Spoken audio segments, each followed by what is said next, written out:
Hello everyone, welcome back to the channel. So today we are going to be learning about how can we use len formula in an Excel workbook. So in this particular sheet I have created a table in which we will be using len formula to get the required output.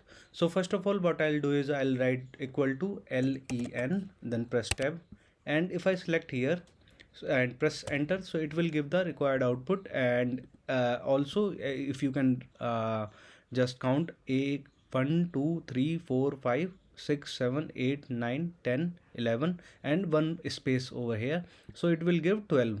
And if I write equal to len over here and press tab and select this, so it will give the output like this, the length, how much length of the particular input we have provided. So if I drag till bottom, so it will give the length of the function, how the input we have provided. So I hope you find this video useful, and if you find this video useful, give it a big thumbs up, subscribe for more, and press the bell notifications for further updates. So take care, bye bye.